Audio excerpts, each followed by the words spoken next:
This is a set of instructions on how to speak with the devil, which, as those of you with any sort of brains at all might note, is a potentially moronic proposition on the face of it. One likely to culminate in any number of thoroughly unpleasant fates. Honestly, it would probably be smarter to publish your credit card number on Facebook, or try to take up a career in crocodile wrestling. But then, that isn't going to stop you, is it? Not if you're sincerely interested, at least.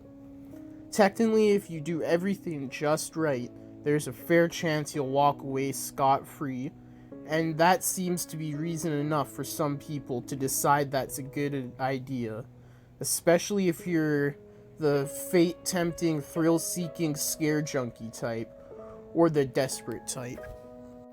Which brings me to a point of clarification I ought to make. This is not a manual for any kind of sustaining bargain, you know, the whole sell your soul type of deal. Although if you happen to bring it up in conversation, he certainly wouldn't be one to refuse. Following through with such a foolhardy bargain, however, would necessitate removing some of the protections which you put in place for your conservation, and I don't think I need to spell out why that would be a bad idea. If you're really mathematically impaired enough to want to trade something that will last an infinite number of years for something that might last about 90 tops, there are plenty of other rituals out there for you to follow. This one, if you perform correctly, should only allow the two of you to talk. This, perhaps, begs the question of why exactly you'd want to speak with the devil in the first place. Maybe some of you just like the idea of making small talk with extremely dangerous occult entities, but for the sake of the human race, I hope most of you aren't quite that stupid. Short answer is, he knows things. Things that some of you may have a deep vested interest in finding out. I mean, he's not omistic or anything. Much as he might like to pretend otherwise, he's not God. But he's definitely got supernatural advantage over the kind of knowledge any human would be able to obtain.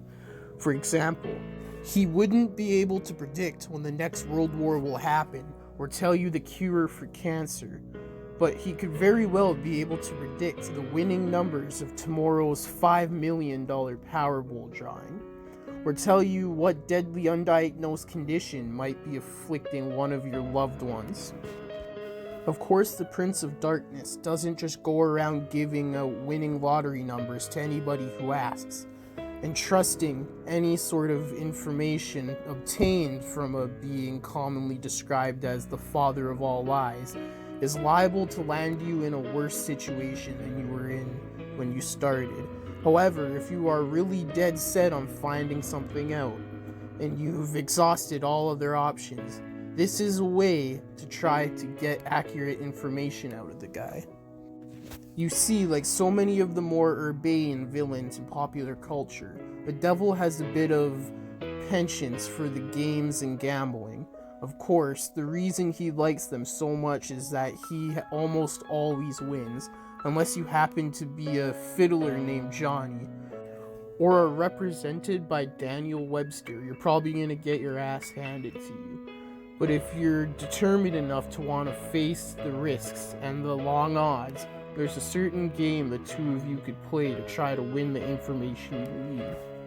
First things first though, we'll start off with a description of the summoning process, then get into the rules of the game, some tips for how to play, and finally, of course, the inevitable, a litany of arcane shit that might go horribly wrong. In order to contact your conversational partner, you'll need to go to church at midnight. It doesn't matter what kind of church, large, small, old or new, liberal or conservative, just as long as you're sure it will be empty. The last thing you want is for some preacher to walk in on you while you're in the middle of this for the sake of the preacher's well-being as much as your own.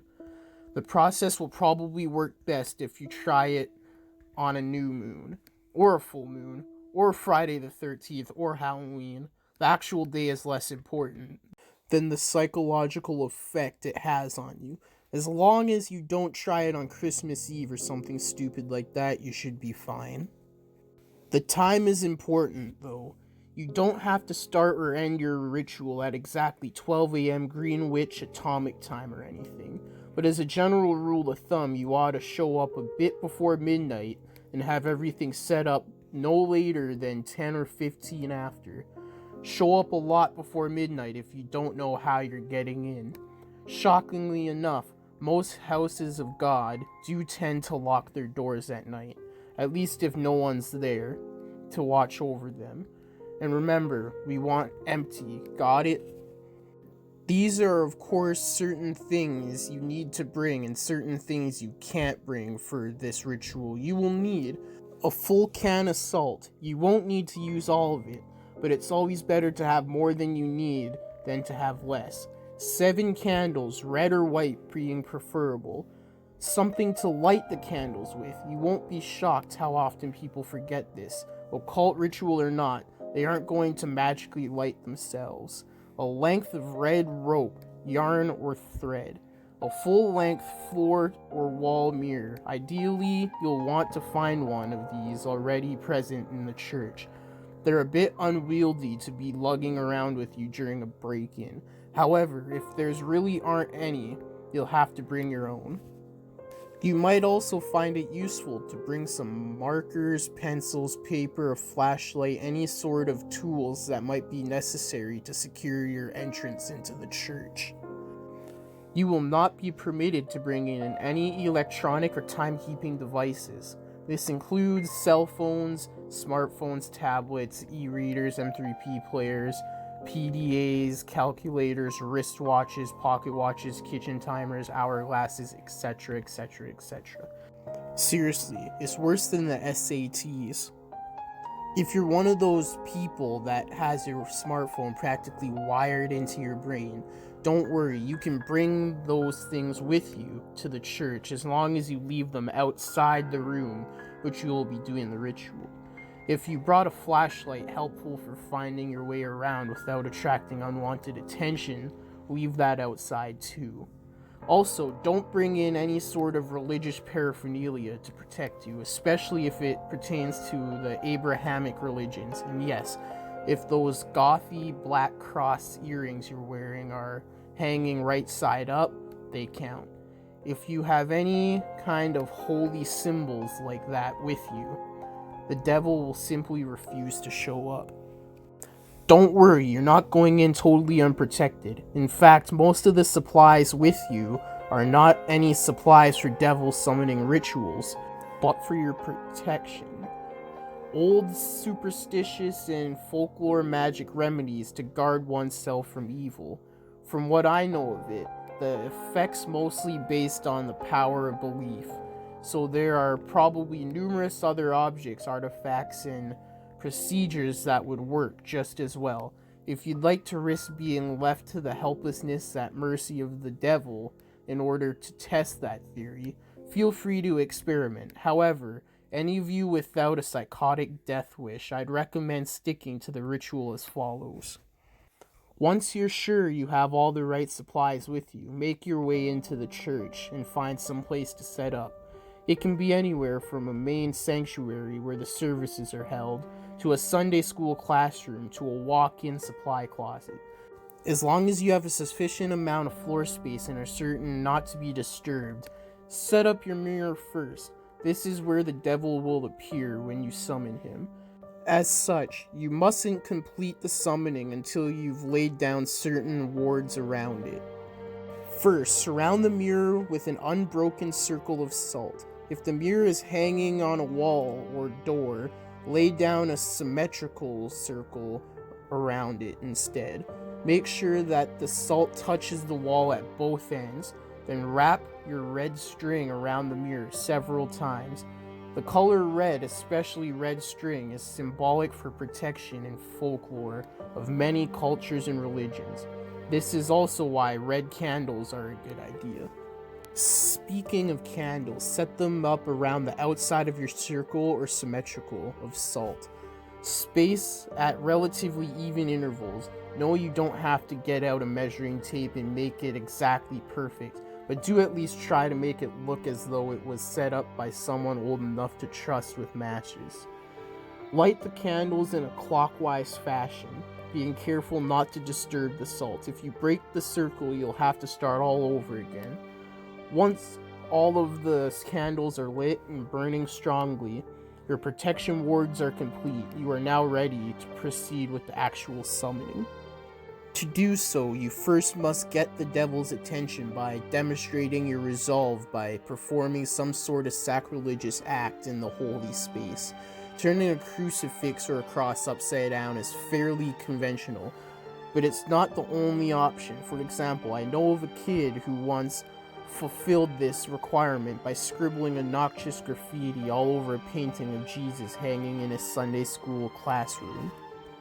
The nice thing about turning a cross upside down is that once you've finished your encounter, assuming you survived in one piece, that is, you can just flip it right side up again and no one is the wiser, sidestepping the relatively minor but still irritating risk of having your Sunday school turn into a reenactment of the Spanish Inquisition for the next month and a half. After you finish doing whatever offensive thing you decided on, shut all doors to the room and turn off all the lights so that the space is lit only by the candles. Face the mirror and stare deeply into it, concentrating on your desired outcome. There are no incantations, no arcane strings of Latin you have to recite. Just look into the mirror and wish as hard as you can for the devil to appear there. After a few moments of this, you will feel ready, close your eyes, and count to 10, then open them.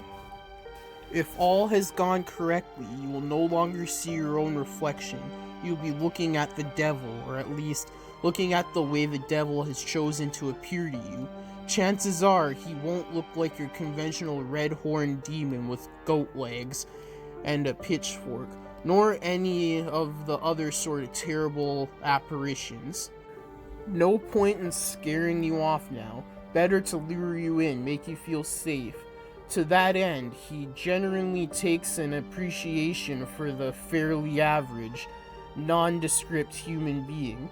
But if anything, he's prone to vanity and will lean towards the more attractive end of the spectrum. The only really frightening part of him will be his eyes. No matter how hard he tries, he can't hide the sinister gleam smoldering deep within them.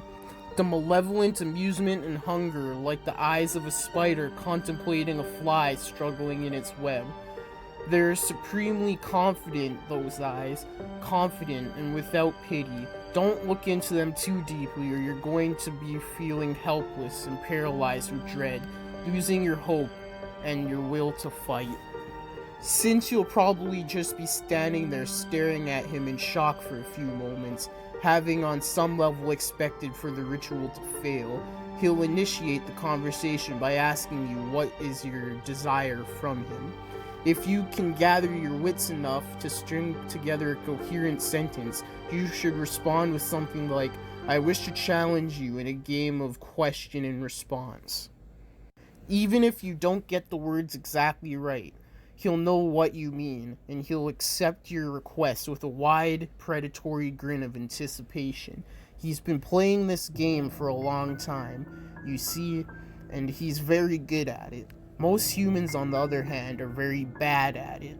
This gives him a chance to, at the very least, thoroughly mess with your mind, and at the most, well, we'll save that for the litany of shit that could go wrong. You'll have to play it very smart to avoid justifying his expectations. The rules to the game are very simple, with a few caveats that could make things more complicated. He'll begin by asking you a question. He always initiates the game. It can be anything from a piece of obscure trivia to a riddle, to an extremely personal inquiry. Don't worry, you won't be immediately plunged into hell if you get the wrong answer or anything like that. As a matter of fact, he won't even tell you whether you got the answer right or wrong. After you've answered his question, you get to ask him one in return. Now here's where the consequences of your response come in. If you answered his last question correctly, he will respond to your question as honestly and as accurately as he is able. However, if you answered his question incorrectly, he is free to lie to you as he sees fit. Perhaps if you ask him something you're better off not knowing, he'll tell you the truth about it anyway. More likely, he'll feed you the most insidious, damaging lie he can come up with. Either way, after he's responded, he'll ask you another question, and the process will repeat over and over and over again until you decide to call it quits.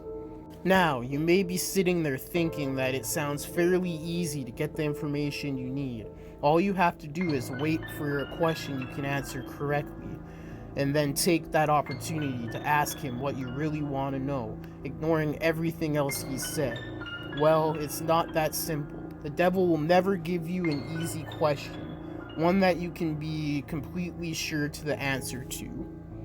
He may instead give you questions that you may have some vague knowledge of, that you think maybe you know the answer to, but aren't really confident, thus forcing you to endlessly second guess yourself, obsessing over whether or not you can trust the information that he gave you next. Perhaps you'll think that what he said was a lie, wish it was a lie, but be internally consumed by doubt, unable to fully convince yourself that you were wrong. Or perhaps you'll have to make a huge choice based on the information he gave you, and be tormented by the fear and indecisiveness as you realize that your fate, and perhaps that of others as well, rest entirely upon whether or not you were able to correctly recall some arcane piece of trivia that you don't even remember now. You'll never remember the exact questions the devil asked you. By the way, that would make it way too easy for you to go back and check your responses. Or maybe instead of testing your knowledge, he'll ask you something personal, something even you lie to yourself about. You'll answer back to him, thinking you've gotten the question correct. No, I don't resent my sister. Yes, I would return the money to the police, but he'll know better. He'll know better than you do than that you're lying, and he'll lie to you in return, and you'll believe him. You'll believe him until you are no longer able to deceive yourself, and by then, it might be too late.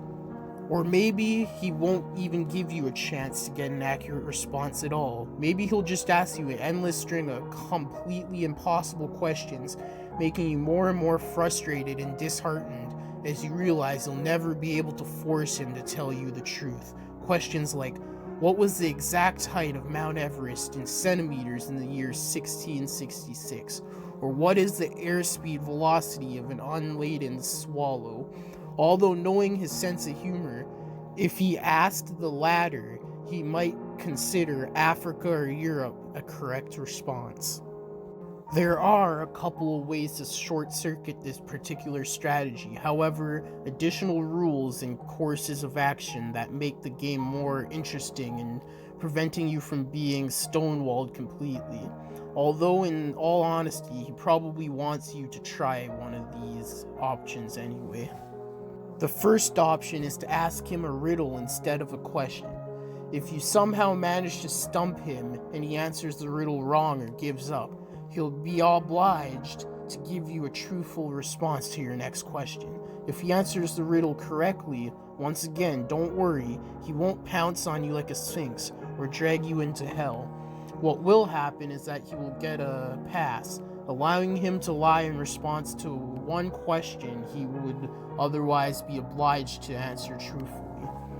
Honestly, if he gets a pass, you might as well just give up and quit the game right there. It's nearly impossible to determine when he's telling you the truth under the best of conditions, adding another layer of complexity by consistently trying to figure out when and if he's used his pass. It's about enough to make any normal person's brain explode. There's no way, just forget it. The second option is for you to take a dare for him. If you accept it and vow to follow through, then once again he'll have to answer your next question truthfully. If you choose instead to reject it, he'll get another pass. Now, before you freak out and reject that whole idea completely, you should know that he won't ask you to do anything overly dramatic or unspeakably evil, like blow up a hospital or murder somebody. As a rule of thumb, most dares won't involve direct loss of life or any major felonies. However, they certainly won't be easy, inflicting severe pain on yourself, doing something that terrifies the shit out of you, cutting off a treasured relationship, publicly humiliating yourself or someone you love. All of these things and more, things you might not even be able to imagine, are completely on the table. If you're willing to go that far to put yourself in that kind of position, you'll get your answer. However, if he manages to come up with the one thing you know you simply can't or won't do, well, then once again you might as well just quit. One last thing, don't think you can just tell him you're gonna do something and then not do it. If you accept a dare and then don't follow through with it, well, let's just say there will be consequences. Just suck it up and keep your promise. No matter what it is, trust me, you'll be better off that way. Finally, when you've either gotten the information you wanted or given up completely, you may end the ritual by simply thanking the devil for accepting your request, bowing politely at the waist, and bidding him farewell. The surface of the mirror will seem to swim and flicker for a moment, and then you will be looking at your own reflection again. Only when you are absolutely certain that you're looking in your own eyes. Again, may you turn away from the mirror. Flick the lights on and begin dismantling your protections. Now, and this is important, even if you haven't gotten the information you wanted, you must end the ritual in this manner before 66 minutes have elapsed. Well, I suppose that technically you have 66 minutes and 6 seconds. Subtle, right? But if you seriously are going to try to cut it that close without any kind of timekeeping device, you're probably screwed anyway. I cannot emphasize enough how important it is that you try to keep this time limit. I'll save the reason behind that for the end, but don't skip ahead. I've still got a few more important tips on how to play. 1. Be very careful with what sort of personal information you give out. Try not to talk about yourself, especially your emotions and problems, any more than absolutely necessary. This guy knows human psychology like the back of his hand, and he will get inside your head. It's like talking to Hannibal Lecter. Give him enough to work with, and even if you don't believe a single word he says, he'll still find a way to fuck with your mind like nobody's business. If anything, if he asks you anything that even makes you remotely uncomfortable, don't hesitate to lie through your teeth. There will be plenty of other questions. 2. On a similar note, try to keep the game on track and moving briskly. Unstructured interactions of any kind are to be avoided. Chances are that at some point he'll try to draw you off on a tangent, discussing something that fascinates you, analyzing a response you've given him, or finding some other excuse to speak at length without moving the game forward. This is not only a waste of valuable time, but also another excellent opportunity to mess with your mind. 3. If you choose to give him a riddle, use one you've made up yourself. If your riddle has ever been written down anywhere at all, from the pages of The Hobbit to some long-lost ancient magic, he will already know the answer. That said, it still has to be a legitimate riddle with an answer that makes logical sense from some angle. You can't just ask something like, what screen has 10 legs and hops, and then claim for some inexplainable reason that the answer was marshmallow. Nor can you ask him a straight question like, what have I got in my pocket? He probably knows that anyway. There are no hard and fast rules to determine whether a riddle makes sense or not. But you're a reasonable human being. Your ancestors ate from the tree of knowledge. Please, for the love of crap, use common sense. 4. If you choose to take a dare, there is a slight chance that the devil will ask you to do something seemingly easy. Deliver a letter, for instance, or scribble a 10-digit number in a public restroom stall. If he does ask you for something like this, and you have even a shred of common decency in you, do not accept. Chances are he's using you to further some sinister plot, one liable to ruin a lot of lives and harm a lot of people. Who knows, maybe you're the type of person who really doesn't mind throwing an unknown number of total strangers under a bus to find out what you want to know. But at least be aware that that is what you're doing. 5. Last but not least, be very aware of the time. It might be helpful to do some practicing beforehand and get a feel for how long an hour is without a watch. The devil will probably put off discussing the things you are most keen to find out for as long as he can, and as you near the 66-minute deadline, you'll start trying harder and harder to distract you, captivate you, and otherwise keep you playing until it's too late. He'll start you along, feeding you little glimmers of false hope. Keep you thinking just a few more minutes. I'm almost there. Don't fall for it. Don't go over the time limit, no matter what. Now, you might be thinking that this game really doesn't sound all that dangerous so far. Threats of psychological damage rarely seem to carry the same weight as threats of physical damage, even though their costs are often just as great. Hate to burst your bubble, but the game is far from safe. There are plenty of ways for you to seriously screw yourself over both physically and mentally, not to mention spiritually. And it is with these I will conclude, in the vain hope that they may make some sort of impression. First, while you're speaking with the devil, do not let him out of your sight. Keep staring into the mirror no matter what happens. He will undoubtedly try to various tricks to make you look away. You will hear noises behind you, feel eyes on the back of your neck. A cold breeze will blow upon you from behind.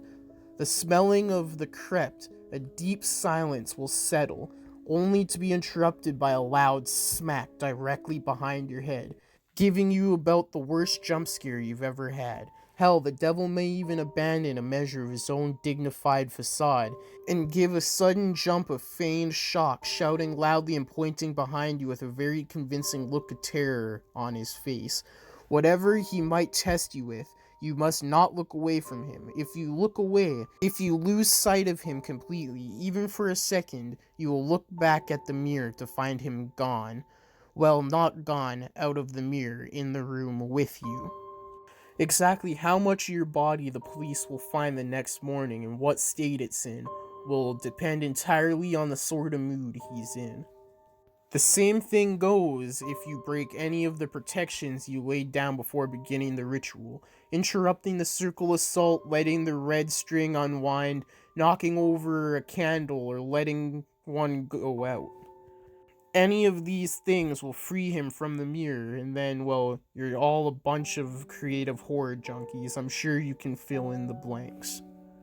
On a different topic, you may reach a point in the game after probably a long series of maddeningly impossible questions where the devil asks you a deceptively simple question, like, what is your full name? You must not give it to him. Names can be things of great power. Although the devil will, of course, already know your name, telling it to him yourself is akin to inviting a vampire into your home.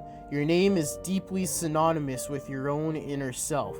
Thus, giving him your name is powerfully symbolic of giving him yourself. If you are foolish enough to make this mistake, all of your protections will be nada, and he will seize upon your unwitting offer with malicious glee, stealing away your soul and dragging it back with him into hell.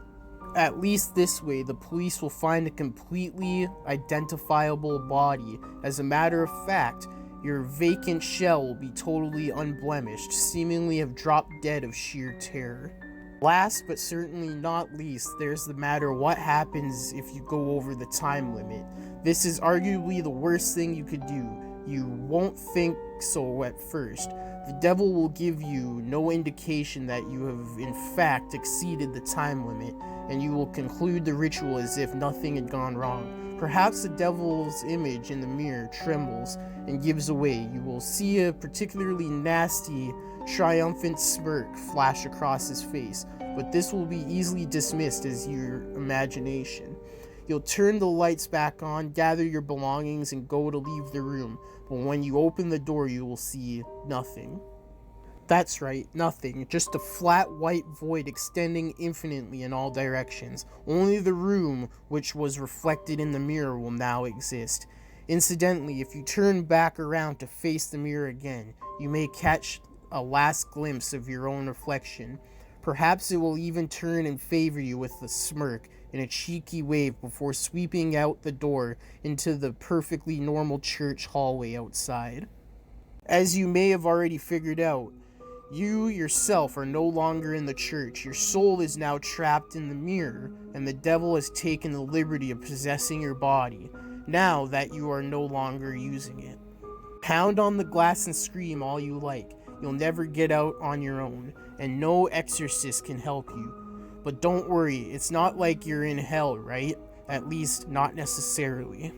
What you have to understand, see, is that a human soul stripped bare of its flesh is a deeply volatile and vulnerable thing, especially when trapped in the land of the living.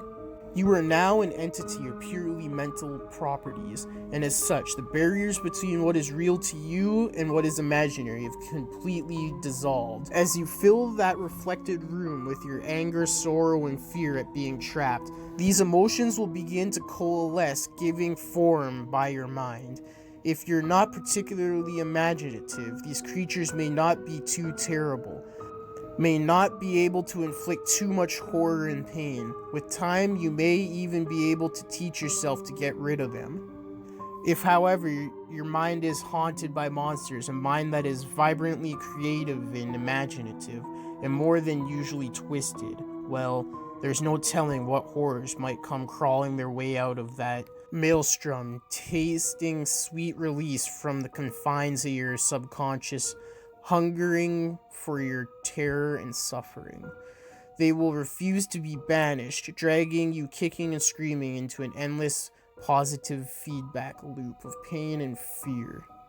Needless to say, if you're a regular Patreon of a website like this one, you're probably pretty well fucked. There's only one way to find a release from the mirror, and the world that you have created therein. They say that if you call the devil once more and ask him to free you from the mirror, he'll be willing to take you out, for the usual fee, of course. Who knows, maybe if your imagination is twisted and powerful enough to create a personal hell that leaves you begging for the real thing, those talents might be put to good use. There are over 7 billion people in the world, after all. Even the devil himself can't be messing with all of their minds at once. Talented help is always appreciated. But of course, the corollary to you being trapped inside the mirror is that the devil now gets to do whatever he wants in your body until sunrise. At around that time, your body will mercifully drop dead from the strain of the possession. Autopsy will probably identify the cause as some kind of coronary event. Don't get too relieved though. He's perfectly capable of stirring up plenty of trouble in those few hours.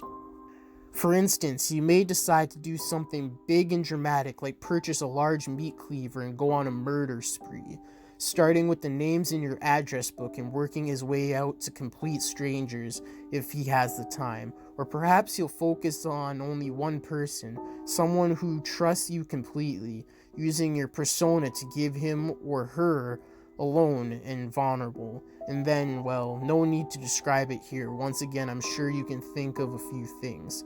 Starting to see why I called this the worst outcome yet? Of course, there's also a chance he won't lay a finger on any of your loved ones, instead deciding to do something a little more subtle, more insidious, like drop off a few nondescript, unmarked packages on certain doorsteps in a dangerous part of town, or locate a particular dusty, aged, yellowed text in a storeroom of your local library and intentionally misfile it in the young adult literature section, or whisper 7 very choice words into the ear of a distracted-looking young redhead waiting for a 3 a.m. subway ride. Or maybe he'll decide that in this age of waning superstition, not enough people are getting interested in his game, and the knowledge of them is in danger of being lost. Maybe he'll decide he needs to get the word out a bit more. do a bit of networking, attract some new suckers, challengers. Maybe he'll take a quick peek at your browser history and see where the impressionable, curious minds are hanging out these days. Maybe he'll even write a quick tutorial in modern Paralance, rather than some instructable, obsolete, demonological text. Post it on the internet and see how many bites he gets. Haha, maybe I really shouldn't have gone there, but if you've made it this far without shying, a little twist at the end isn't going to put you off, is it? Dear reader, I'm sure there are plenty of interpreted adventurers among you with burning questions you'd like answered, and you're all a smart bunch. You know the pitfalls, you know the conversations, you live and breathe this sort of thing, don't you? There's no way you'd fall into any obvious traps, right? You're not some Dick or Jane off the street. After all, you've been bringing a whole new level of competition, you would. Oh, excuse me just a moment. I think I hear someone calling me. What? You want out so badly already? Must be one hell of an imagination you got on you. Perfect. Pray for the devils, have no reason. Satan waits to curse your ways. Have you seen it in his eyes in the sunset? Have you wondered if he's laughing when he plays? Kansas, the devil's game. Hey guys, thanks for listening to today's story, and I hope you enjoyed. If you did, please like and subscribe for more. The links to the Facebook page, the Instagram, and the Twitter will be in the description below, as well as the source for today's video, like the creepypasta, and the music. So yeah, please subscribe, show a friend, all that good stuff. And until next time in the Deadly Zone, stay deadly and stay spooky.